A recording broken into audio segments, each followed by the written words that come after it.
தேவனுடைய ஜனங்கள் எல்லோருக்கும் எனது அன்பின் வாழ்த்துக்களை தெரிவித்துக் கொள்கின்றேன். சென்ற வீடியோவிலே சாத்தான் எப்படி உருவானான், அவனது பெயர் என்ன என்பதை குறித்தெல்லாம் பார்த்தோம். இந்த வீடியோவிலே சாத்தானை குறித்து மீதியுள்ள காரியங்களை பார்த்துவிட்டு சாத்தானுடைய தூதர்கள் எப்படி உருவானார்கள் என்பதை குறித்து விரிவாக பார்ப்போம். சாத்தான் சிருஷ்டிக்கப்படும் பொழுதே அவன் ஒரு சாத்தானாக சிருஷ்டிக்கப்படவில்லை. அவன் ஒரு பரிசுத்தமான ஒரு வானதூதனாகத்தான் சிருஷ்டிக்கப்பட்டான். பூமியிலே பூமிக்குரிய வானதூதனாக சிருஷ்டிக்கப்பட்டார். வானதூதர்களே 2 வகை உண்டு. ஒன்று பரலோகத்துக்குரிய வானதூதர்கள், பூமிக்குரிய வானதூதர்கள். அதுல அவன் பூமிக்குரிய வானதூதனாக சிருஷ்டிக்கப்பட்டான். அப்படி பூமிக்குரிய வானதூதனாக சிருஷ்டிக்கப்பட்டாலும் கூட அந்த பூமிக்குரிய வானதூதர்கள் பூமிக்கு அஸ்திபாரம் போடும் பொழுதே இருந்திருக்கிறார்கள். அதனால்தான் யோபு 38ஆம் அதிகாரத்திலே 4 முதல் 7 வசனங்களை நீங்கள் வாசித்து பார்த்தீங்கன்னா அது உங்களுக்கு புரியும். பூமிக்கு அஸ்திபாரம் போடும் பொழுதே இந்த பூமியுடைய வானதூதர்கள் கம்பீரித்தார்கள் என்று சொல்லப்பட்டிருக்கிறது. அப்போ பூமிக்கு அஸ்திபாரம் போடும் பொழுதே அதற்கு முன்பாகவே அவர்கள் சிருஷ்டிக்கப்பட்டு விட்டார்கள். பூமிக்கு அஸ்திபாரம் போடும் பொழுது பூமியானது ஒழுங்கின்மையும் வெறுமையுமாக இருந்தது என்று சொல்லப்பட்டிருக்கிறது. இப்படி என்ன அர்த்தம்? ஒழுங்கின்மை என்றால் பூமியானது இன்று இருக்கக்கூடிய இந்த உருண்டை வடிவத்திலே இல்லை, ஒரு ஷேப்லெஸ்ஸாக அது இருந்தது. அது ஒரு மேடு பள்ளமாக, ஒரு சப்பி நெளிந்த ஒரு பாறையாகத்தான் நமது பூமி இருந்தது. ஒரு பெரிய விண்கல் போன்று இருந்தது, உருவம் இல்லாமல் இருந்தது. அதை உருண்டைன்னு சொல்ல முடியாது, சதுரம்னு சொல்ல முடியாது, ஒரு ஷேப்லெஸ்ஸாக அது இருந்தது. வெறுமை என்றால் அதிலே ஒன்றுமில்லை என்று அர்த்தம். அந்த பூமியின் மேலே மண்ணும் இல்லை, அதன் மேலே தண்ணீரும் இல்லை. தண்ணீர் இருந்தால் கண்டிப்பாக ஒரு ஷேப்புக்கு வந்திருக்கும். எப்படி? தண்ணீரானது மேடு பள்ளங்களை எல்லாம் நிரப்பி அதை ஒரு ஷேப்புக்கு கொண்டு வந்திருக்கும். எனவே ஒழுங்கின்மை என்ற வார்த்தையும் வெறுமை என்ற வார்த்தையும் பூமியின் மேலே தண்ணீரே இல்லை என்பதை நமக்கு உறுதிப்படுத்துகின்றது. தண்ணீர் இல்லாமல், மண் இல்லாமல் ஒரு பெரிய விண்கல் போன்று அப்பொழுது நமது பூமி இருந்தது. அப்படிப்பட்ட ஒழுங்கின்மையும் வெறுமையுமாக பூமி இருந்த சமயத்தில்தான் இந்த வானதூதர்கள் எல்லாம், பூமிக்குரிய வானதூதர்கள் எல்லாம் சிருஷ்டிக்கப்பட்டார்கள். ஒழுங்கின்மையும் வெறுமையுமாக இருந்த பூமியின் மேலே மண் இல்லை, தண்ணீர் இல்லை. அப்படியானால் தேவன் எதை கொண்டு அந்த பூமிக்குரிய வானதூதர்களை சிருஷ்டித்திருப்பார்? கண்டிப்பாக பூமிக்குரிய எந்த வஸ்துக்களையும் கொண்டு அந்த வானதூதர்களை அவர் சிருஷ்டித்திருக்க மாட்டார். அவர்கள் ஒளி, வெளிச்சம், காந்தம், அக்கினி, வாயு போன்ற ஆவிக்குரிய வஸ்துக்கள் மூலமாக தான் சிருஷ்டிக்கப்பட்டிருப்பார்கள். பூமிக்குரிய எந்த வஸ்துக்களையும் கொண்டு அவர்கள் சிருஷ்டிக்கப்பட்டிருக்கவே மாட்டார்கள். இதைத்தான் சங்கீதம் 104ஆம் அதிகாரம் 4ஆம் வசனத்திலே தம்முடைய தூதர்களை காட்டுகளாகவும் தம்முடைய ஊழியக்காரரை அக்கினி ஜுவாலைகளாகவும் செய்கின்றார் என்று சொல்லப்பட்டிருக்கிறது. காட்டுகளை கொண்டும் அக்கினி ஜுவாலைகளை கொண்டும் தம்முடைய தூதர்களை சிருஷ்டித்திருக்கிறார் என்பதுதான் அதிலே கூறப்பட்டிருக்கக்கூடிய கருத்தாகும்.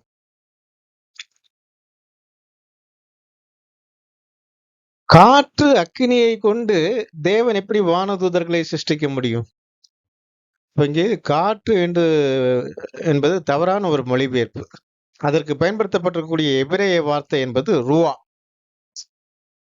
அதற்கு ஆவி என்றுதான் அர்த்தம். இதே வசனம் எபிரேயர் 1ஆம் அதிகாரம் 7ஆம் வசனத்திலும் மேற்கோள் காட்டப்பட்டிருக்கிறது புதிய ஏற்பாட்டில். அங்கும் ஆவி என்பதை குறிக்கக்கூடிய நியூமா என்ற கிரேக்க வார்த்தை தான் பயன்படுத்தப்பட்டிருக்கிறது. அப்போ பழைய ஏற்பாட்டிலும் புதிய ஏற்பாட்டிலும் அந்த மூலச்சுவடிகளிலே ஆவி என்றுதான் அங்கு சொல்லப்பட்டிருக்கிறது. ஆனால் அது தமிழிலே மொழிபெயர்க்கின்ற பொழுது காற்று என்று மொழிபெயர்த்திருக்கிறார்கள். அது தவறான மொழிபெயர்ப்பு.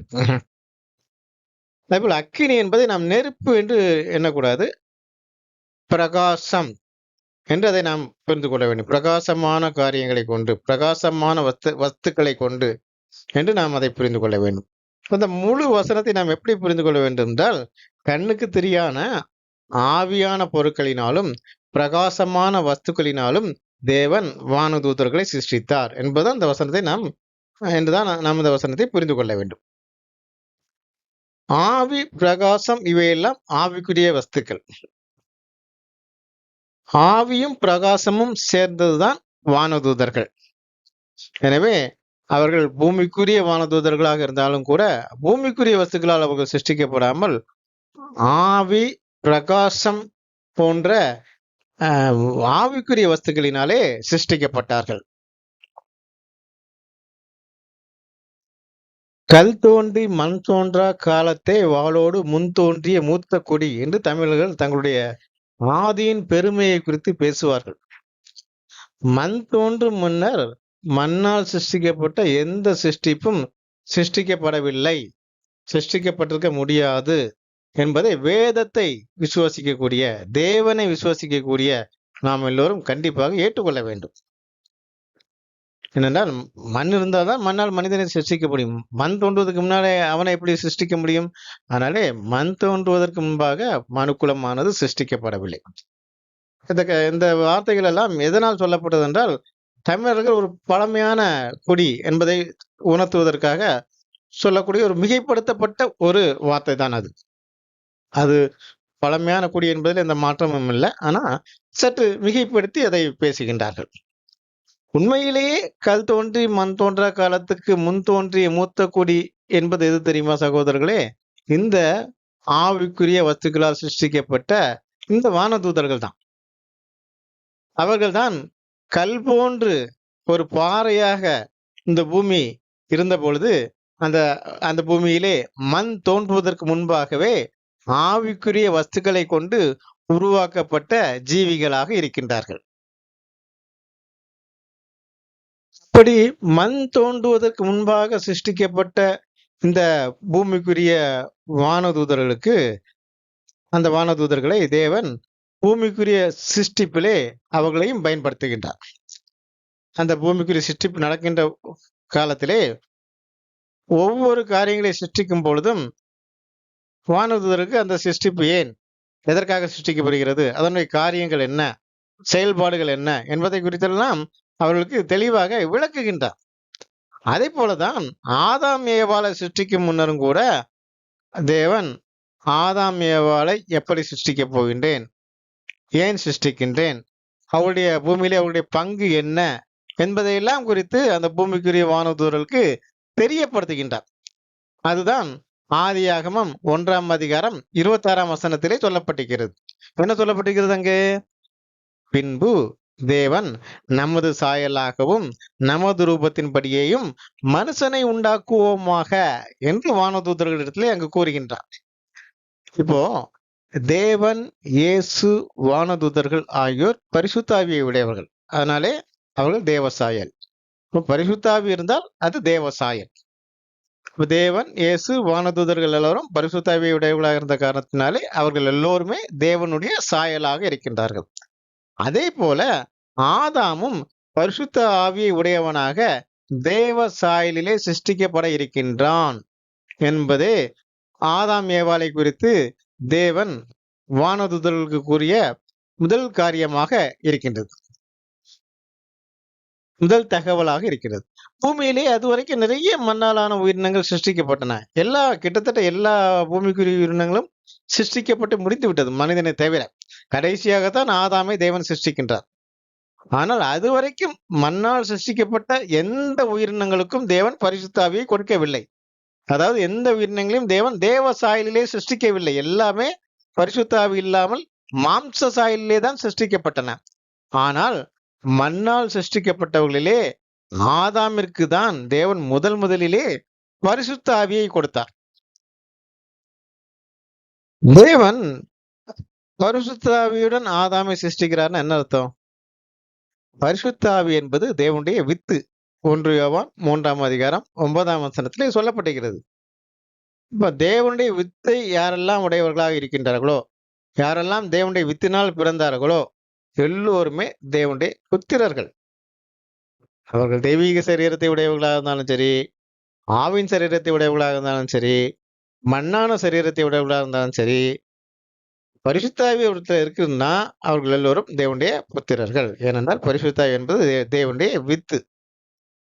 இப்போ தேவனுடைய புத்திரர்கள் என்றால், பரிசுத்தாவி உடையவர்கள் எல்லாரும் தேவனுடைய புத்திரர்கள் என்றால், பரிசுத்தாவி உடையவர்கள் எல்லாரும் ஒருவருக்கொருவர் சகோதரர்கள்.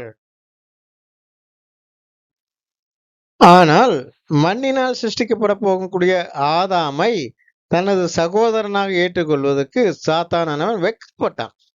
ஏனெனில் ஆவின் சரீரத்தாரை பொறுத்த வரைக்கும் மண்ணான சரீரத்தார் கீழானவர்கள். அது ஒரு வகைக்கு உண்மைதான். ஏனென்றால் அது மேன்மையான வஸ்துக்களால் அவர்கள் உண்டானார்கள். அவருடைய வல்லமையெல்லாம் மனிதர்களை விட மேம்பட்டது. அப்படி ஒரு கீழானவனை எப்படி எனக்கு சகோதரனாக ஏற்றுக்கொள்வது என்பதே அந்த வெட்கத்துக்கு காரணம். சாத்தான் ஆதாமை சகோதரனாக ஏற்றுக்கொள்வதற்கு வெட்கப்பட்டான் என்பதை நாம் எதிரை வைத்து கூறுகிறோம் என்றால், இயேசுவை குறித்து கூறும் பொழுது, அவர் பரிசுத்த ஆவி பெற்ற சபையாரை தனது சகோதரனாக ஏற்றுக்கொள்வதற்கு வெட்கப்படவில்லை என்று எபிரேயர் 2ஆம் அதிகாரம் 11ஆம் வசனம், 12ஆம் வசனத்திலே சொல்லப்பட்டிருக்கிறது. ஏன் இங்கு இது குறித்து கூறப்படுகிறது? ஏன் இந்த வசனத்தை ஸ்பெசிஃபிக்காக இயேசு சகோதரனாக ஏற்றுக்கொள்வதற்கு வெட்கப்படவில்லை என்று ஸ்பெசிஃபிக்காக ஏன் கூற வேண்டும்? ஏற்கனவே ஏதோ ஒரு ஆவிஜீவி பரிசுத்த ஆவி பெற்ற சகோதர மனிதனை சகோதரனாக ஏற்றுக்கொள்வதற்கு வெட்கப்பட்டிருக்கிறது. அதனாலே இங்கே குறிப்பாக இயேசு கிறிஸ்து பரிசுத்த ஆவி பெற்ற சகோதரர்களை தனது சகோதரனாக ஏற்றுக்கொள்வதற்கு வெட்கப்படவில்லை என்று குறிப்பாக இங்கு சொல்லப்பட்டிருக்கிறது. இதிலிருந்து அப்படிப்பட்ட வெட்கப்பட்ட இதற்கு முன்பாக மனிதனை சகோதரனாக ஏற்றுக்கொள்வதற்கு வெட்கப்பட்ட ஒரு ஆவிஜீவி என்பது சாத்தானாகத்தான் இருக்க முடியும் என்று ஒரு முடிவுக்கு நாம் வர முடியும்.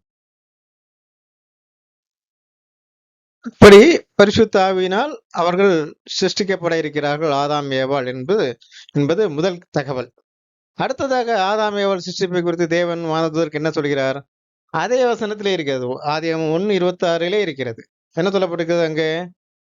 அவர்கள் சமுத்திரத்தின் மச்சங்களையும் ஆகாயத்து பறவைகளையும் மிருக ஜீவன்களையும் பூமி அனைத்தையும் பூமி மேல் ஊறும் சகல பிராணிகளையும் ஆளக்கடவர்கள் என்று சொல்கிறார்.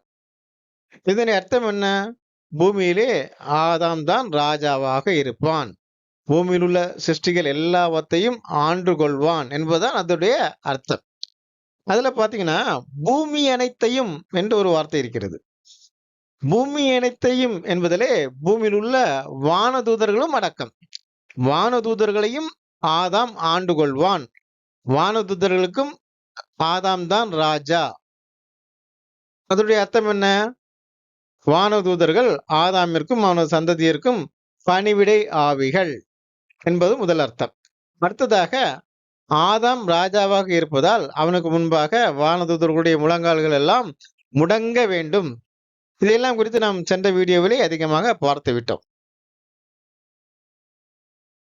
மண்ணினால் சிருஷ்டிக்கப்பட்ட மனிதனுக்கு பணிவிடை செய்வதற்கும் மண்ணால் சிருஷ்டிக்கப்பட போகின்ற அந்த ஆதாமை பணிந்து கொள்வதற்கும் சாத்தானுடைய இந்த பெருமையான எண்ணம், அந்த ஈகோ இடம் கொடுக்கவில்லை.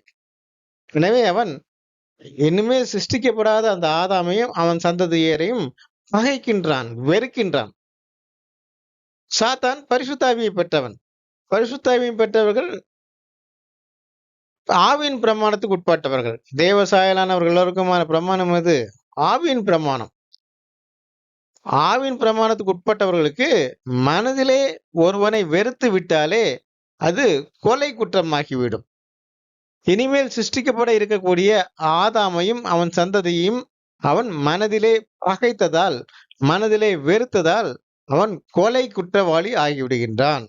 சாத்தானவன் கொலை குற்றவாளி ஆகிவிடுகின்றான்.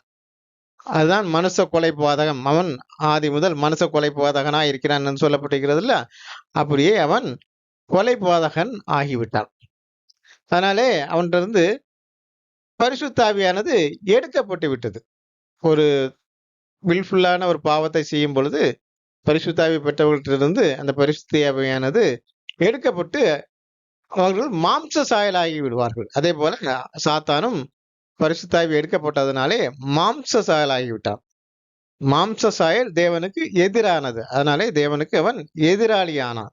தேவன் தேவ சாயலானவர், மாம்ச சாயல் தேவனுக்கு எதிரானது. எனவே இவன் மாம்ச சாயலான போது தேவனுக்கு எதிரான நிலைக்கு போன காரணத்தினாலே அவன் தேவனுடைய எதிராளி ஆகிவிட்டான். சாத்தானவன் சிருஷ்டிக்கப்படாத ஆதாமையும் அவன் சந்ததியும் பகைத்த போதுதான் சாத்தான் ஆனான், எதிராளி ஆனான். அது வரைக்கும் அவன் ஒரு பரிசுத்த தூதனாகத்தான் இருந்தான். இந்த சம்பவம், அதாவது ஒரு வானதூதன் சாத்தானாக மாறிய காரியம் எப்பொழுது நடந்திருக்கும்? அவன் ஆதி முதல் மனுஷ கொலைபாதகனாக இருந்தான் என்று சொல்லப்படுகிறது. யோவான் 8:44. இந்த ஆதி என்றால் எந்த காலத்தை குறிக்கிறது? அது கண்டிப்பாக அவன் சிருஷ்டிக்கப்பட்ட ஆதி அல்ல. அவன் சிருஷ்டிக்கப்பட்ட உடனேயே அவன் பாவம் செய்யவில்லை. அவன் சிருஷ்டிக்கப்பட்டதிலிருந்து ஆதியாகமம் 1ஆம் அதிகாரம் 26ஆம் வசனம் வரைக்கும் பரிசுத்த தூதனாகத்தான் இருந்திருக்கிறான். அவன் மனித சிருஷ்டிப்பை குறித்து தேவன் வானதூதர்களுக்கு அறிவிக்கும் வரைக்கும், மனிதனை சிருஷ்டிக்கப் போகிறேன், அவனை அப்படி சிருஷ்டிக்கப் போகிறேன், இப்படி சிருஷ்டிக்கப் போகிறேன் என்று தேவன் வானதூதர்களுக்கு அறிவிக்கும் வரைக்கும் அவன் ஒரு பரிசுத்த தூதனாகத்தான் இருந்திருக்கின்றான். அறிவித்த பின்னர் தான் அவனுடைய செயல்பாடுகள்ல மாற்றம் ஏற்பட்டு அவன் மாம்ச சாயலாகி தேவனுக்கு எதிராளியாகி சாத்தான் ஆகின்றான்.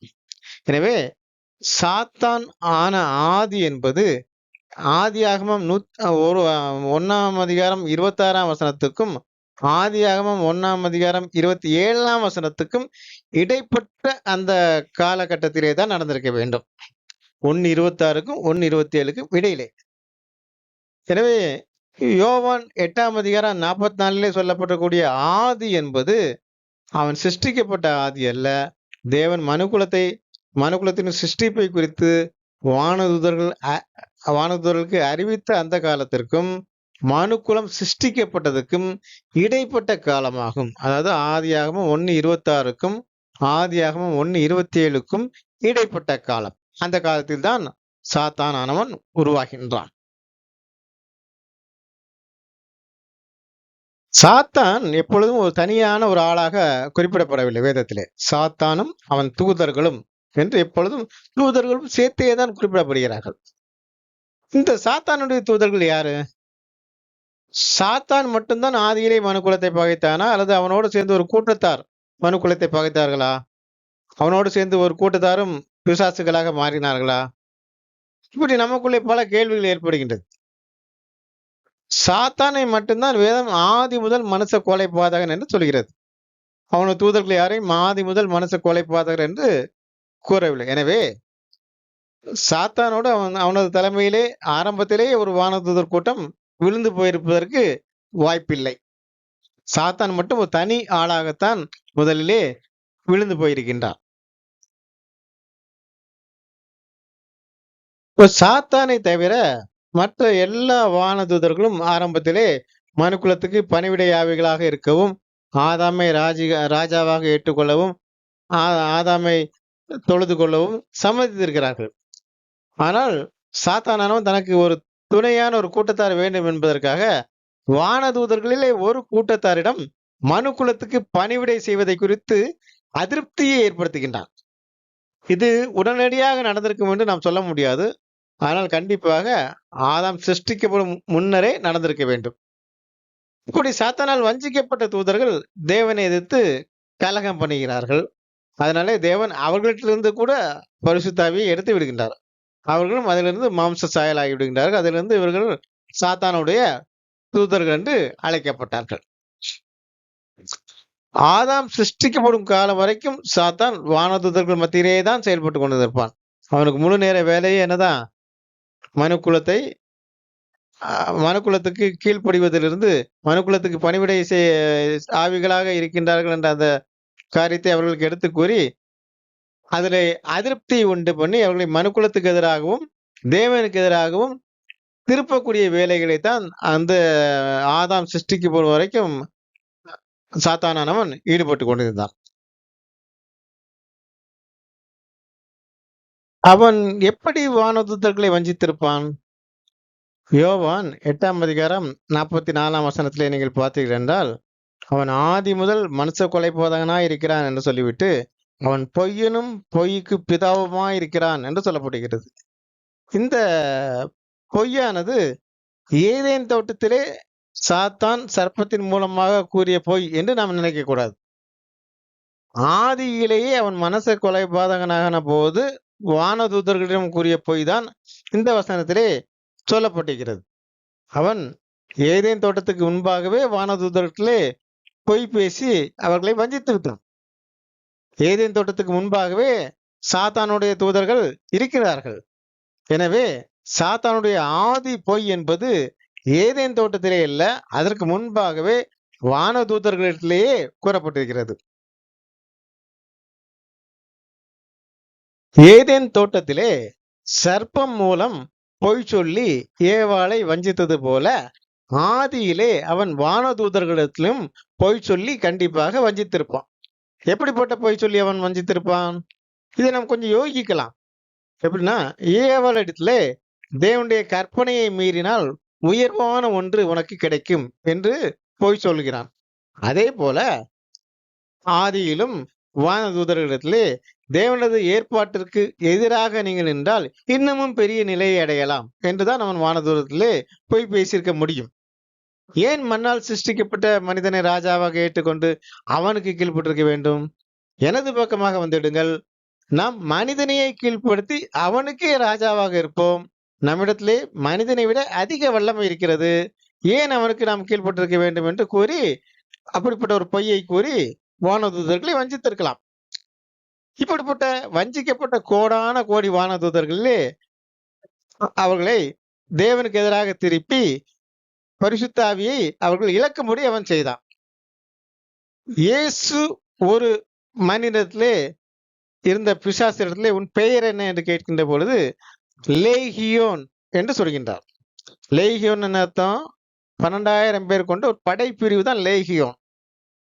ஒருவனிடத்திலே 12,000 விழுந்து போன தூதர்களாகிய பிசாசுகள் இருக்கின்ற பொழுது மொத்தத்திலே எத்தனை வானதூதர்கள், விழுந்து போன வானதூதர்கள் இருப்பார்கள் என்பதையும், சாத்தான் எத்தனை வானதூதர்களை வஞ்சித்திருப்பான் என்பதையும் நீங்கள் கொஞ்சம் யோசித்து பார்க்கணும். சாத்தானுடைய இந்த வஞ்சித்தலானது ஆதாம் சிருஷ்டிக்கப்படும் வரைக்கும் வானதூதர்கள் மத்தியிலே கண்டிப்பாக நடந்து கொண்டிருந்திருக்கும். இதன் மூலமாக சாத்தான் தனக்கு கீழ்ப்பட்ட ஒரு பெரும் வானதூதர் படையை, கோடிக்கணக்கான விழுந்து போன தூதர்கள் அடங்கிய அந்த படையை ஏற்படுத்தினான். வானதூதர்களிலே மொத்தம் 7 நிலைகள் இருக்கிறது என்று சென்ற வீடியோவிலே பார்த்தோம். கேருபீன்கள், சேராபீன்கள் அதிலே முதல் 2 வகை வானதூதர்கள் ஆகும். ரேங்கிங்ல கூடியவர்கள் இவர்கள். சாத்தான் என்பவன் ஒரு கேருபீன், அதாவது முதல் நிலை வானதூதன், ரேங்கிங்ல முதலாவது இருக்கக்கூடியவன். ஆனா சாத்தானுடைய தூதர்களிலே யாரும் முதல் நிலை வானதூதனாகிய கேருபீனாக இருப்பதற்கு வாய்ப்பு இல்லை. ஏனெனில் சாத்தான் ஒரு கேருபாக இருந்த காரணத்தினாலே விழுந்து போன வானதூதர்களுக்கு தலைவனாக இருக்க முடிந்தது. முதல் ரேங்கிங்ல இருக்கிறவர்கள் தான் தலைவராக இருக்க முடியும். ஏன்னா முதல் ரேங்கிங்ல இருக்கக்கூடியவர்கள் தான் பவர்ஃபுல்லாக இருப்பார்கள், வல்லமை அதிகமாக இருக்கும் அவர்கிட்ட. இப்போ சாத்தானுடைய கூட்டத்திலே வேறு ஏதாவது ஒரு கேருபீன்கள் அந்த கூட்டத்திலே இருந்தால் பிசாசு கூட்டத்துக்கு ஒன்றுக்கு மேற்பட்ட தலைவர்கள் இருந்திருப்பார்கள். ஏனென்றால் கேருபீன்கள் எல்லோரும் தலைவராகத்தான் இருக்க முடியும். இப்போ சாத்தான் கூட்டத்துக்கு, விழுந்து போன வானதூதர்கள் கூட்டத்துக்கு ஒரே ஒரு தலைவனாகிய சாத்தான் மட்டும் ஒரே ஒரு தலைவனாக இருக்கின்ற காரணத்தினாலே அந்த விழுந்து போன தூதர்களிலே, மற்ற தூதர்களிலே கேருபீன் என்ற ரேஞ்சிலே, அந்த ரேங்கிங்லே எந்த வானதூதரும் இருந்திருப்பதற்கு வாய்ப்பில்லை. சாத்தானையும் அவனது தலைமையை ஏற்றுக்கொண்ட மற்ற தூதர்களையும் தேவன் ஏன் உடனடியாக நியாயம் தீர்க்கவில்லை, ஏன் உடனடியாக தண்டிக்கவில்லை என்பது அடுத்த கேள்வி. இப்போ சாத்தான் யோபுவை சோதிக்க தேவனிடத்திலே அனுமதி கேட்கிறான், உத்தரவு கேட்டுக்கொள்கிறான். இதை பார்க்கின்றோம். இப்போ தனிப்பட்ட ஒரு மனிதனை சோதிப்பதற்கு தேவனிடத்திலே உத்தரவு கேட்கின்ற பொழுது மொத்த மனுக்குலத்தையும் சோதிப்பதற்கு அவன் தேவனிடத்திலே அனுமதி கேட்காமல் இருந்திருப்பானா? கண்டிப்பாக கேட்டிருப்பான். இப்போ தேவனுக்கும் கூட ஆதாமையும் அவன் சந்ததியையும் சோதிக்காமல், அவர்களுடைய விசுவாசம் சோதிக்கப்படாமல் அவர்களுக்கு நித்திய ஜீவன் கொடுப்பதற்கு தேவனுடைய சித்தம் இல்லை. அப்போ தேவனும் ஏற்கனவே மனுக்குலத்தை சோதிக்க வேண்டும், சோதித்துதான் நித்திய ஜீவனை கொடுக்க வேண்டும் என்று அந்த சித்தத்திலே, அந்த திட்டத்திலே தான் அவர் இருக்கின்றார். இப்போ அந்த சமயத்திலே சாத்தான் மனுக்குலத்தை சோதிப்பதற்கு தேவனிடத்திலே உத்தரவு கேட்கின்றது. இப்போ யோபுவை சோதிப்பதற்கு அவன் எப்படி உத்தரவு கேட்கிறான்? பணிவா கேட்கிறானா? தாழ்மையா கேட்கிறானா? ஒரு சேலஞ்சிங்கா தான் கேட்கிறான். நீர் அவனுக்கு எல்லாம் செய்யறதுனால அவன் உனக்கு உத்தமமா இருக்கிறான். நீ என்ட்ட விட்டு பாரு. நான் அவன என்ன செய்றேன் பாரு. என்னோட சோதனைக்கு நிலை நின்னுட்டான்னா, நீர் என்ன சொல்றான்னு நான் கேட்டுக்கிறேன். அப்படிங்கிற மாரி ஒரு சேலஞ்சிங்கா தான் தேவனிடத்திலே அவன் பேசுகின்றான். அப்ப அதைப் போலவே தேவனிடத்திலே மனுக்குலத்தை சோதிப்பதற்கும் ஒரு சேலஞ்சிங்கா தான் ஒரு சவாலாகத்தான் உதாராகத்தான் தேவனிடத்திலே அவன் பேசியிருக்க முடியும்.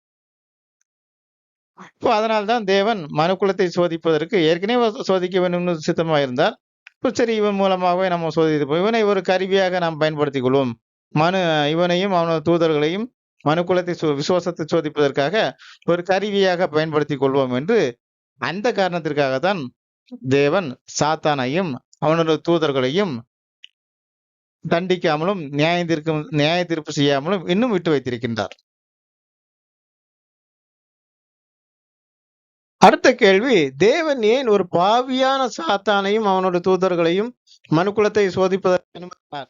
தேவனுக்கு அவனை தவிர மனுக்குலத்தை சோதிப்பதற்கு வேறு நபர்கள் இல்லையா? அவருக்கும் மனதிலும் ஒரு கேள்வி எழுப்புகிறது.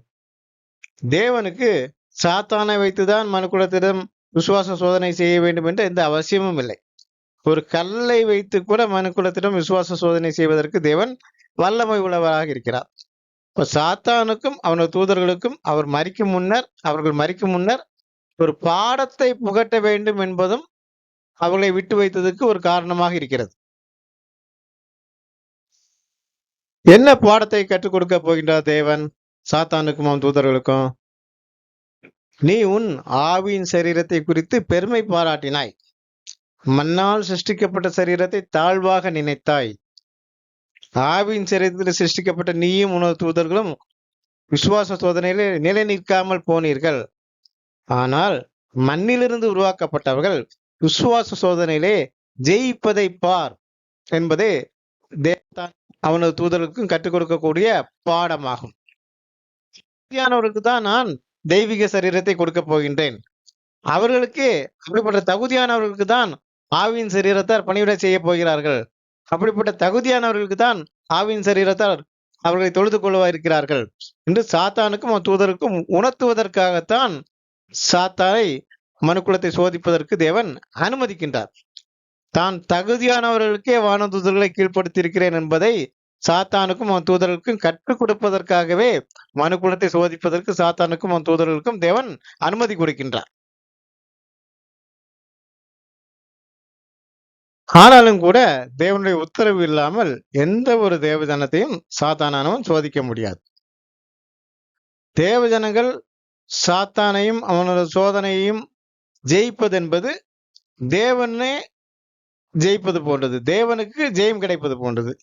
தேவஜனங்கள் சாத்தானையும் அவனுடைய சோதனைகளையும் தோற்பது என்பது தேவனே தோற்பது போன்றது.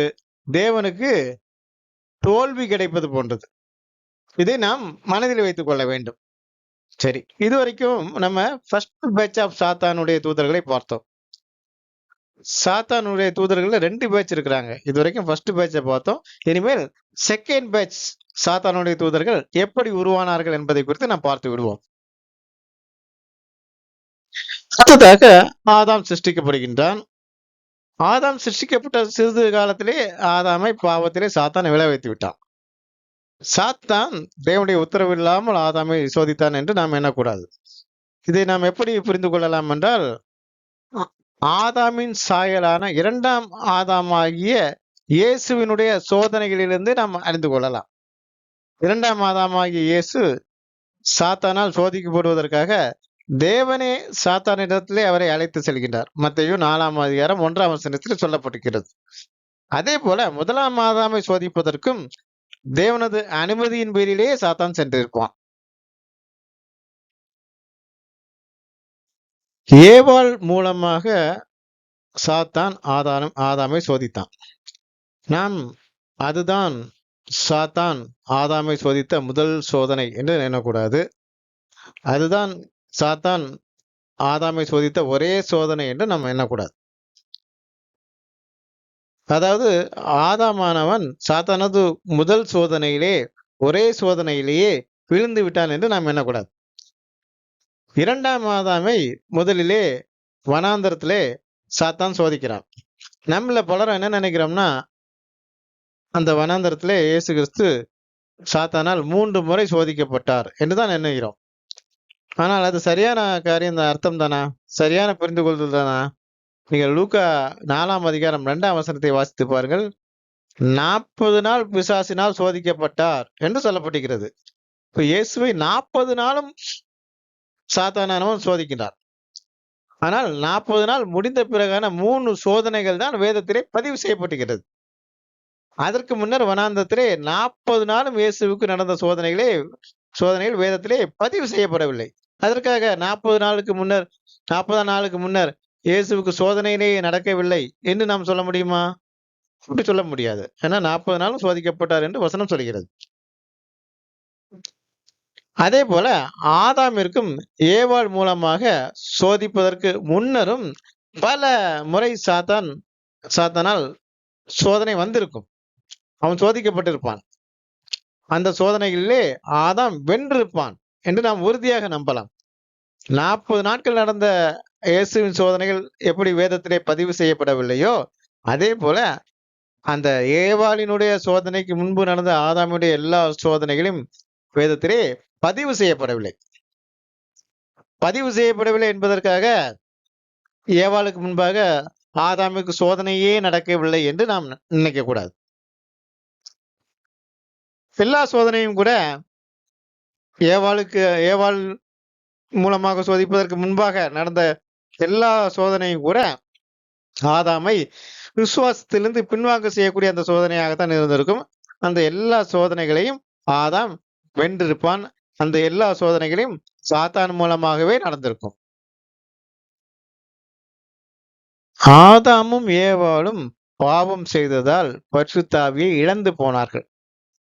அவர்களது சந்ததியும் பரிசுத்த ஆவி இல்லாதவர்களாக மாம்ச சாயலிலே தான் பிறந்தார்கள். ஏனெனில் நல்ல மரத்திலிருந்து மட்டும்தான் நல்ல கனி வரும், கெட்ட மரத்திலிருந்து கெட்ட கனி தான் வரும். அதே போலதான் மாம்ச சாயலான ஆதாமிலிருந்து மாம்ச சாயலான சந்ததிகள் தான் வந்தார்கள். ஆதாமின் சந்ததியர் பரிசுத்த ஆவி இல்லாமல் மாம்ச சாயலிலே பிறப்பது என்பது ஆதாமின் சந்ததியை செய்த பாவத்தினால் அல்ல, மாறாக ஆதாம் செய்த பாவத்தினாலே. அதனால்தான் ஒரே மனிதனுடைய மீறுதலினால் பாவம் வந்தது என்று சொல்லப்பட்டிருக்கிறது. எனவே ஆதாமின் சந்ததியர் மீண்டும் பரிசுத்த ஆவியை பெற, மீண்டும் தேவ சாயலை பெற தேவன் ஒரு ரட்சிப்பின் திட்டத்தை கொடுக்கிறார். மாம்ச சாயலிலே யாரெல்லாம் தேவன் மீதான விசுவாசத்துடன் இருந்து நீதியாக நடந்து கொள்கிறார்களோ அவர்களுக்கு மறுமையிலே நித்திய ஜீவனை கொடுப்ப தேவன் ஒரு திட்டத்தை வைக்கிறார். தேவன் மீதான விசுவாசத்தையும் நீதியையும் மனுக்குலத்துக்கு போதித்து அவர்களை சரியான பாதையிலே வழி நடத்தக்கூடிய அந்த பொறுப்பானது வானதூதர்களுக்கு கொடுக்கப்படுகிறது. அதாவது உலகமானது வானதூதர்களுக்கு கீழ்ப்படுத்தப்பட்டது.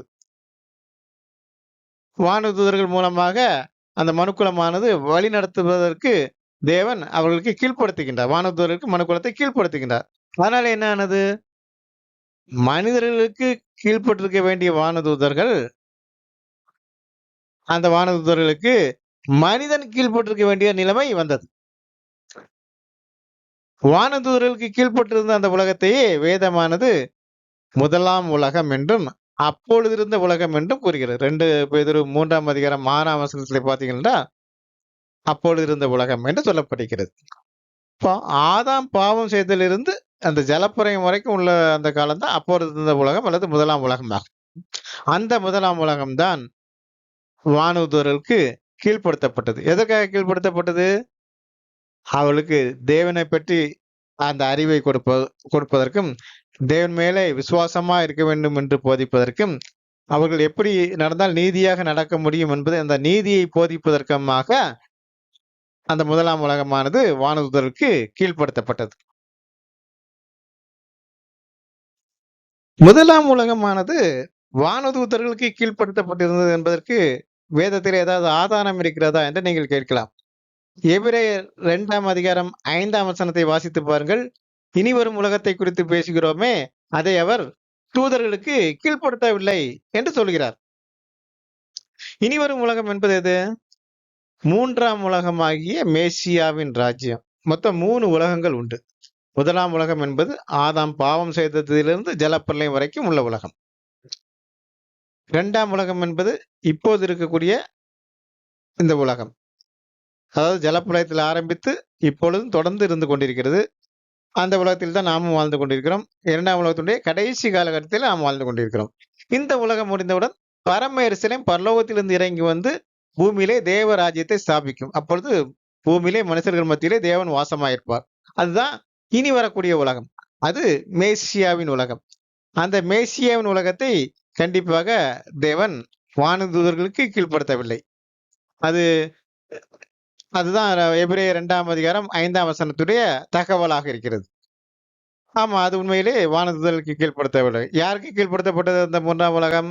அது மேசியாவின் உலகம். மேசியாவுக்கு தான் கீழ்ப்படுத்தப்பட்டிருக்கும்.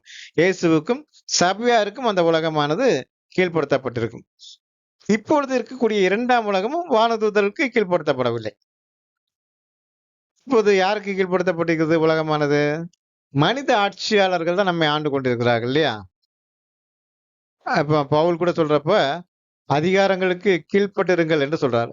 அப்போ இப்போது உள்ள அதிகாரங்கள் யாரு? மனித ஆட்சியாளர்கள். அவளுக்கு தான் கீழ்ப்படுத்தப்பட்டிருக்கிறது. அவர்களுக்கு தான் நாம் கீழ்ப்பட்டிருக்க வேண்டும். இப்போ 2ஆம் உலகம் மனிதர்களுக்கு கீழ்ப்படுத்தப்பட்டிருக்கிறது. 3ஆம் உலகம் மேசியாவுக்கும் சபையாருக்கும் கீழ்ப்படுத்தப்பட்டிருக்கிறது. இப்போ வானதூதர்களுக்கு கீழ்ப்படுத்தப்பட்ட உலகம் எதுவாக இருக்கும்? முதலாம் உலகமாக தான் இருக்க வேண்டும். அவன் முதலாம் உலகம் தான் வானதூதர்களுக்கு கீழ்ப்படுத்தப்பட்ட உலகம். முதலாம் உலகம் வானதூதருக்கு கீழ்ப்படுத்தப்பட்டிருந்தது என்ன அர்த்தம்? வானதூதர்கள் தான் முதலாம் உலகத்திலே ராஜாவாகவும் ஆசாரியர்களாகவும் இருந்தார்கள். ஆளக்கூடியவர்களாகவும் வழிநடத்தக்கூடியவர்களாகவும் அவர்கள் தான் இருந்தார்கள். வானதூதர்களுக்கு கீழ்ப்படுத்தப்பட்டிருந்ததால் தான் வானதூதர்கள் தங்களுக்கு கீழ்ப்பட்ட மனுக்குலத்திலிருந்து அழகான பெண்களை மாம்ச சரீரம் எடுத்து வந்து திருமணம் செய்து கொண்டார்கள் என்று ஆதியாகமம் 6ஆம் அதிகாரம் 2ஆம் வசனத்திலே சொல்லப்பட்டிருக்கிறது. மனுக்குலத்தை வானதூதர்களுக்கு தேவன் கீழ்ப்படுத்தி இருந்ததால் தேவைப்படும் பொழுது மனிதர்கள் காணும்படிக்கு மாம்ச சரீரம் எடுத்து செல்லும்படி தேவன் அந்த வானதூதர்களுக்கு அனுமதி அளித்திருந்தார். ஏனெனில் தங்களது ஆட்சியாளர்கள் ஆவியின் சரீரத்தில் இருந்தால் மாம்ச சரீரத்தில் இருக்கும் மனிதர்களால் அவர்களை காண முடியாது. இப்போ ஒரு உத்தரவு கொடுக்க வேண்டும் என்றாலோ ஒரு கட்டளை கொடுக்க வேண்டும் என்றாலோ ஆட்சியாளர்கள் அந்த அவருடைய குடிமக்களுடைய பார்வையிலே படும்படி இருக்க வேண்டும். அப்போ அந்த சமயத்தின் பொழுது மட்டும் உத்தரவு கொடுக்க வேண்டும் என்றால் அல்லது போதனை செய்ய வேண்டும் என்றால் தேவனுடைய காரியங்கள் ஏதாவது தெரிவிக்க வேண்டும் என்றால் அந்த சமயத்தில் மட்டும் மாம்ச சரீரத்தில் வந்து அவர்களுக்கு அந்த காரியங்களை செய்யும்படிக்கு அந்த அதிகாரம் மாம்ச சரீரத்தில் இருக்கக்கூடிய அதிகாரம் தேவனால் வானதூதர்களுக்கு கொடுக்கப்பட்டது. அப்படி மனித சரீரம் எடுத்து வந்து அந்த கொடுத்த அந்த அதிகாரத்தை வானதூதர்கள் மிஸ்யூஸ் பண்ண ஆரம்பிச்சாங்க. எப்படி மிஸ்யூஸ் பண்ணாங்கன்னா, அவர்கள் அந்த மாம்ச சரீரம் எடுத்து வந்து மனுஷகுமாரத்திகளை திருமணம் செய்தார்கள் என்று சொல்லப்பட்டிருக்கிறது. இதுல சாத்தானுடைய பங்கு என்னவாக இருக்கும்? ஒரு வானதூதன்ட்டே காம இச்சையை உண்டு பண்ண முடியாது. என்றால் அவன் ஆவியின் சரீரம், அவன் காம இச்சைக்கு அப்பாற்பட்டவன். அந்த வானதூதர்கள் மாம்ச சரீரம் எடுத்து வரும் பொழுது அந்த மாம்ச சரீரம் எடுத்து வரக்கூடிய அந்த சமயத்திலே அவரிடத்திலே காம இச்சைகளை மனதிலே ஏற்படுத்தக்கூடிய காரியத்தை சாத்தான் செய்கின்றான். இப்படி அந்த சமயத்திலே அவன் அந்த காம இச்சைகளை அவர்களுக்கு தூண்டிய காரணத்தினாலே அவர்களால் அந்த வானதூதர்களால் அந்த பெண்களை பார்க்கின்ற பொழுது அவர்கள் அழகானவர்களாகவும் இச்சிக்கத்தக்கவர்களாகவும் அவர்கள் மனதிலே தெரிந்தார்கள். அதனாலே காமுற்று அவர்கள் பெண்களை திருமணம் செய்தார்கள். இப்போ இதிலே சாத்தானுடைய திட்டமானது ஒரே கல்லில் 2 மாங்காய் என்பதாகத்தான் இருந்தது. தேவன் ஆதாமிற்கும் அவன் சந்ததிக்கும் தான் அந்த பூமியை சிருஷ்டித்தார். ஆனால் வானதூதர்கள் மூலமாக பிறக்கக்கூடிய பிள்ளைகள் ஆதாமின் சந்ததியர் கிடையாது. அவர்கள் எல்லாரும் வானதூதர்களுடைய சந்ததிகள். எனவே வானதூதர்கள் மூலமாக ஒரு மாம்ச சந்ததியரை உருவாக்கிவிட்டால் கொஞ்சம் கொஞ்சமாக ஆதாமின் சந்ததியை இந்த பூமியில் இல்லாதபடிக்கு செய்து விடலாம். தேவனுடைய ரட்சிப்பின் திட்டத்தை இல்லாதபடிக்கு பண்ணிவிடலாம். வானதூதர்களின் சந்ததியரை தனக்கு கீழ்ப்படுத்தி ஒரு பெரிய ராஜ்யத்தை ஸ்தாபித்து விடலாம் என்பது அவர்களுடைய முதல் கணக்கு. சாத்தானுடைய அடுத்த திட்டம் என்ன?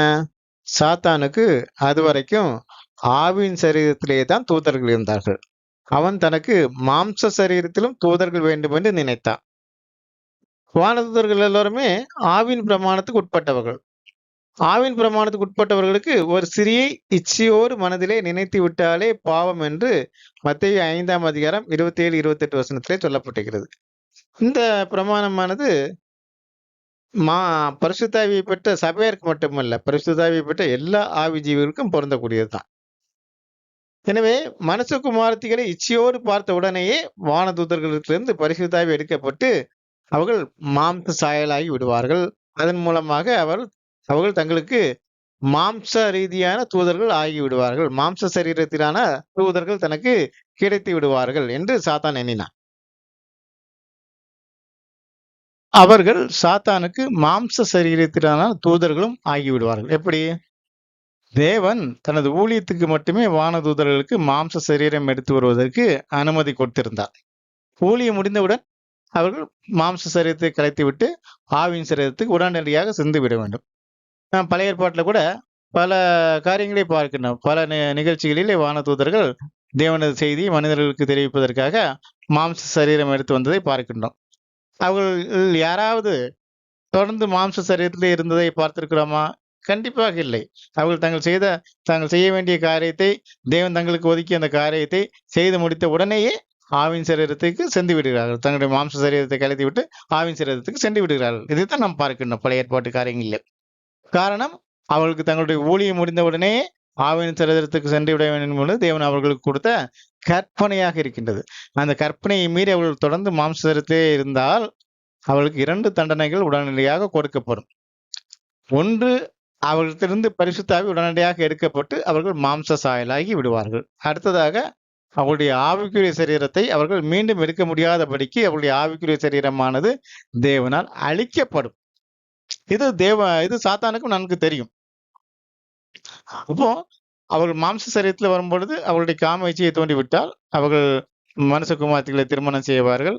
அதனாலே அவர்கள் விபச்சார தண்டனைக்கு உட்படுவார்கள். அதனாலே அவர்களுக்கு பரிசுத்த ஆவி எடுக்கப்பட்டு தொடர்ந்து மாம்ச சரீரத்திலே இருந்து விடுவார்கள். அவருடைய ஆவிக்குரிய சரீரம் அழிக்கப்பட்டு விடும் என்ற காரியங்கள் எல்லாம் தெரிந்துதான் அவன் அப்படியாக அவங்க மாம்ச சரீரம் எடுத்து வரும்பொழுது அவர்களுடைய மனதிலே அந்த காம இச்சையை தூண்டுகின்றான். இப்போ இதன் மூலமாக தனக்கு மாம்ச சரீரத்தினால தூதர்கள் கிடைப்பார்கள். இதுதான் அவனுடைய 2வது திட்டம். ஏற்கனவே அவனுக்கு மாம்ச சரீரத்துக்கு செல்ல முடியாத தூதர்கள் நிறைய இருக்கிறாங்க இல்லையா? இப்போ அவனுக்கு ஆவியின் சரீரத்தில் இருக்கக்கூடிய அந்த தூதர்களுக்கு மாம்ச சரீரம் எடுக்க முடியாது. இப்போ ஆவின் சரீரத்தில் இருக்கக்கூடிய தூதர்கள் கோடிக்கணக்கான தூதர்கள் இருக்கிறார்கள். அப்போ இதன் மூலமாக, இந்த திட்டத்தின் மூலமாக கோடிக்கணக்கான மாம்ச தூதர்களை உருவாக்க வேண்டும் என்று சாத்தான் திட்டம் கொண்டான். அந்த மாம்ச தூதர்கள் மூலமாக மனுக்குலத்தை கொடூரமாக ஒடுக்கி ஆண்டு கொள்ளலாம் என்பதுதான் சாத்தானுடைய திட்டமாக இருந்தது. முதலாம் உலகத்திலே மனுஷகுமாரத்திகளை பெண் கொண்ட வானதூதர்களே ஆவின் சரீரம் அழிக்கப்பட்டது என்பதற்கு வேதத்திலே ஆதாரம் ஏதாவது இருக்கின்றதா என்று நாம் பார்ப்போம். யூதா 1ஆம் அதிகாரம் 6ஆம் வசனத்திலே தங்களுடைய ஆதியின் மேன்மையை காத்து கொள்ளாமல் தங்களுக்குரிய வாசஸ்தலத்தை விட்ட தூதர்களையும் என்று சொல்லப்பட்டிருக்கிறது. அது இந்த வானதூதர்களை குறித்து தான் பேசுகின்றது. முதலாம் உலகத்திலே விழுந்து போன இந்த வானதூதர்களை குறித்து தான் பேசுகிறது. இவர்கள் தங்களுடைய ஆதியின் மேன்மையை காத்து கொள்ளவில்லை என்று சொல்லப்பட்டிருக்கிறது. ஆதியின் மேன்மைன்னா என்ன? ஆரம்பத்தில் இருந்த மேன்மை. அவர்களுக்கு ஆரம்பத்தில் இருந்த மேன்மை எது? அவருடைய ஆவியின் சரீரமே அவர்களுக்கு ஆரம்பத்தில் இருந்த மேன்மை. முன்னர் அவர்களுக்கு இருந்த அந்த ஆதியின் மேன்மையாகிய அந்த ஆவியின் சரீரத்தை அவர்கள் காத்து கொள்ளவில்லை என்று இந்த வசனத்திலேயே முதல் வாக்கியம் சொல்கிறது. ஆவியின் சரீரத்தை அவர்கள் காத்து கொள்ளவில்லை. காத்து கொள்ளாமல் என்ன செய்தார்கள்? அடுத்த வாக்கியத்திலே சொல்லப்பட்டிருக்கிறது, தங்களுடைய வாசஸ்தலத்தை விட்டு விட்டார்கள் என்று சொல்லப்பட்டிருக்கிறது. வாசஸ்தலம்னா என்னது? அவருடைய ஆவியின் சரீரம் தான் அவருடைய வாசஸ்தலம். ஆவியின் சரீரத்தை விட்டு என்றால் ஆவியின் சரீரத்தை அவர்கள் இழந்து விட்டார்கள் என்று அர்த்தம். இப்போ இந்த வசனத்தை நாம் எப்படி புரிந்து கொள்ளலாம்?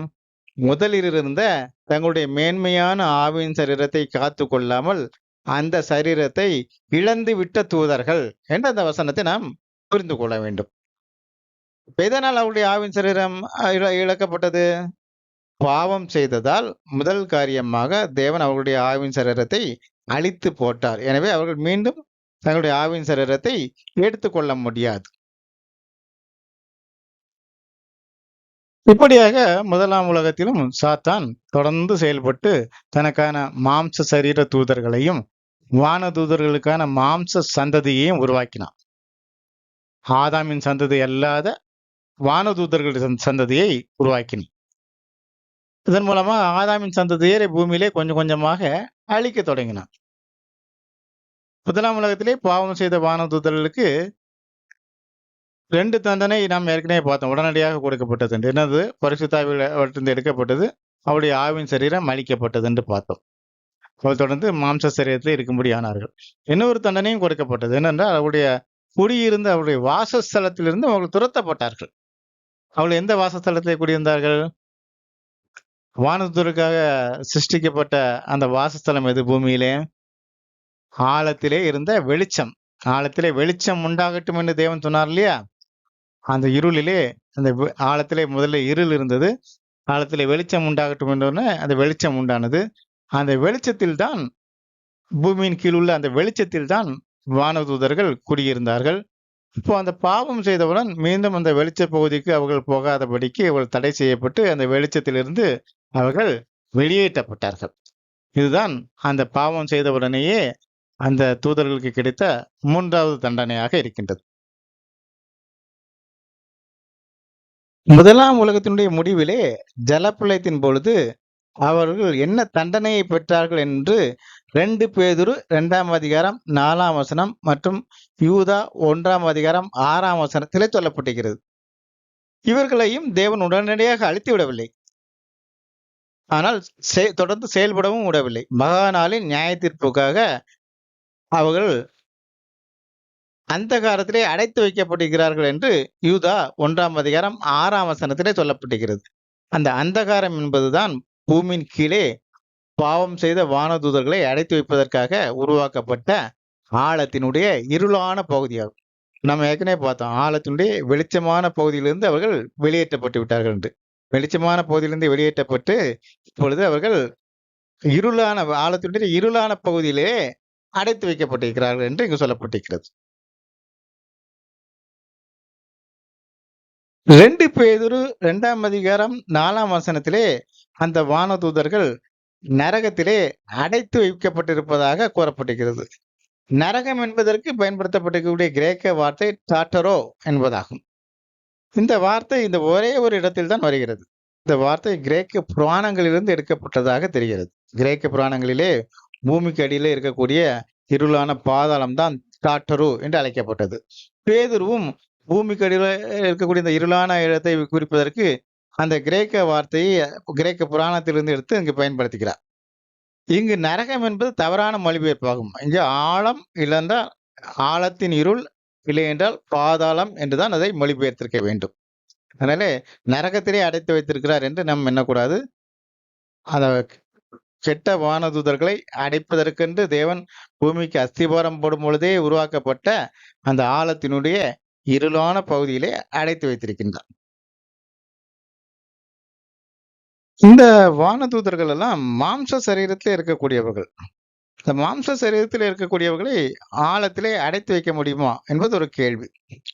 உண்மையிலே ஆழம் என்பது ஆவி ஜீவிகளுக்காக உருவாக்கப்பட்டதுதான். அதனுடைய வெளிச்ச பகுதி நல்ல வானதூதர்களுக்காகவும், அதனுடைய இருள் பகுதி அதாவது பாதாளம் என்பது கெட்ட வானதூதர்களுக்காக, அதாவது விழுந்து போன வானதூதர்களுக்காக சிருஷ்டிக்கப்பட்டது. அவங்களுடைய அடைத்து வைப்பதற்காக சிருஷ்டிக்கப்பட்டது. மாம்ச சரீரமானது பூமியினுடைய மேல் பரப்பில் மட்டுமே வாழ முடியும். நமக்கே தெரியும் இல்லையா? இப்போ நம்ம பூமிக்கு இந்த குழியை தோண்டி கொஞ்சம் ஒரு 10 அடி 20 அடி போயாச்சுனாலே நமக்கு ஹீட் ஆகும், மூச்சு திணறும், அந்த மாதிரியான விஷ வாயுக்கள்லாம் வரும். இப்போ நமக்கே புரியுது இல்லையா? மாம்ச சரீரமானது பூமியின் மேல் பரப்பில் மட்டுமே வாழ்வதற்காக சிருஷ்டிக்கப்பட்டது என்று. அப்படிங்கிறப்ப எப்படி இந்த மாம்ச சரீரத்தில் இருக்கக்கூடிய வானதூதர்களை தேவன் ஆழத்திலே அடைத்து வைக்க முடியும்? கண்டிப்பாக தேவன் ஆழத்தின் கீழான பகுதியிலே இந்த வானதூதர்களை அடைத்து வைப்பதற்கு வாய்ப்பில்லை. அந்த ஆழத்தினுடைய மேலான பகுதியில் தான் இந்த மாம்சத்தில் இருக்கக்கூடிய இந்த வானதூதர்களை தேவன் அடைத்து வைத்திருப்பார். அந்த 2 வசனங்களிலும் அவர்கள் சங்கிலியினால் கட்டப்பட்டவர்களாக ஆழத்திலே இருக்கிறார்கள் என்று சொல்லப்பட்டிருக்கிறது. பாதாளத்திலே இருக்கிறார்கள் என்று சொல்லப்பட்டிருக்கிறது. அந்தகாரத்திலே இருக்கிறார்கள் என்று சொல்லப்பட்டிருக்கிறது. சங்கிலினா என்ன? அது சொல்லர்த்தமான சங்கிலியாக இருக்க வாய்ப்பில்லை. ஏனென்றால் ஒரு சங்கிலியினால் கட்டப்படும் அளவுக்கு மாம்ச சரீரத்தில் இருக்கக்கூடிய வானதூதர்கள் பலகீனமானவர்கள் கிடையாது. அவர்கள் வல்லமையானவர்கள். அவர்கள் ஆவியின் சரீரத்தில் இருக்கக்கூடிய என்ன வல்லமை இருந்ததோ அதே வல்லமை இப்போதும் அவர்களுக்கு இருக்கும் மாம்ச சரீரத்திலும். சங்கிலியினால் கட்டப்படுதல் என்பது அவர்கள் செயல்பட முடியாதபடிக்கு முடக்கப்படுதல் என்பதைத்தான் அது குறிக்கும். பாதாளமானது அவர்களால் திறக்க முடியாதபடிக்கு பூட்டப்பட்டிருக்கும். பாதாளத்திலிருந்து அவர்கள் வெளிவராதபடிக்கு பாதாளமானது அந்த பாதாளத்தின் கதவுகளானது பூட்டப்பட்டிருப்பதுதான் சங்கிலியினால் கட்டப்படுதலாகும். தேவன் எப்படி இந்த பாதாளத்தை அடைத்து வைத்திருக்கிறார் என்பதெல்லாம் நமக்கு தெரியாது. ஆனால் அவர்கள் பாதாளத்திலே செயல்பட முடியாதபடிக்கு தடை செய்யப்பட்டிருக்கிறார்கள், அடைத்து வைக்கப்பட்டிருக்கிறார்கள். அதுதான் சங்கிலியினால் கட்டப்படுதல் என்பதற்கான அர்த்தமாகும். முதலாம் உலகத்துக்கு முன்பு பாவம் செய்த சாத்தானையும் ஆவியின் சரீரத்தில் இருக்கக்கூடிய அவனுடைய தூதர்களையும் பாதாளத்திலே அடைக்கப்படாமல் தேவன் தொடர்ந்து செயல்படுவதற்கு அனுமதிக்கிறார். ஆனால் ஆதியின் மேன்மையை காத்து கொள்ளாத மாம்ச சரீரத்தில் இருந்த தூதர்களை மட்டும் தேவன் ஏன் செயல்பட முடியாதபடிக்கு பாதாளத்திலே தள்ளி அடைத்து வைத்திருக்கின்றார்? ஏன் சாத்தான் மற்றும் அவன் தூதர்களை விட இவர்களுக்கு அதிக தண்டனை? 2 வகுப்பாருடைய பாவத்திற்கும் ஏதாவது வித்தியாசம் இருக்கிறதா என்றெல்லாம் நமக்கு பல கேள்விகள் எழலாம். அது சரியான கேள்விதான். 2 பாவமும் ஒன்றுதான். 2 பேரும் தங்களுடைய ஆவின் பிரமாணத்தை மீறினார்கள், தேவனுடைய வார்த்தையை மீறினார்கள். ஆனால் முதலாம் உலகத்துக்கு முற்பட்ட தூதர்களும் சாத்தானும் மாம்ச சரீரம் எடுத்து வர முடியாது. அவர்கள் ஆவின் சரீரத்திலே தான் தொடர்ந்து இருப்பார்கள். எனவே அவர்களால் மனுக்குலத்துக்கு பெரிய பாதிப்பு ஏற்படாது. அவர்களால் விசுவாச சோதனை மட்டும்தான் வைக்க முடியும். ஆனாலும் அவர்கள் ஆவின் சரீரத்தில் இருந்தாலும் கூட அந்த விசுவாச சோதனையும் கூட அவர்கள் தேவனுடைய உத்தரவின்றி சோதிக்க முடியாது. தேவனுடைய உத்தரவுடன் தான் யாரையும் சோதிக்க முடியும். ஆனால் மாம்ச சரீரத்தில் இருந்த அந்த வானதூதர்களை தொடர்ந்து செயல்பட அனுமதித்திருந்தால் என்ன ஆகும்? கொஞ்சம் யோசிச்சு பாருங்க. அவருடைய சரீர பலம் மற்றும் அவருடைய வல்லமையின் காரணமாக மீண்டும் மனுக்குலத்தை ஒடுக்கவும், மீண்டும் மனுஷகுமார்த்திகளை பெண் கொள்ளவும் முயல்வார்கள். அது தேவனுடைய ஒழுங்கிற்கு எதிராக போகும். ஆதாமின் சந்ததி பூமியிலே இல்லாமல் போகும். 2ஆம் உலகத்தையும் உடனடியாக தேவனால் அழிக்க வேண்டியதாகிவிடும். அதனாலே மாம்ச சரீரத்திற்கு வானதூதர்களை மட்டும் தேவன் பாதாளத்திலே அடைத்து வைத்திருக்கின்றார்.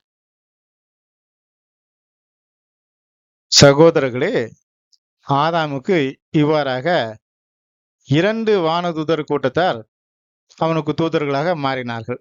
ஒரு கூட்டத்தார் முதலாம் உலகத்துக்கு முன்னர், ஆதாம் சிருஷ்டிக்கப்படுவதற்கு முன்னர் உருவானார்கள். ஒரு கூட்டத்தார் ஆதாம் சிருஷ்டிக்கப்பட்ட பின்னர், அதாவது முதலாம் உலகத்திலே உருவானார்கள்.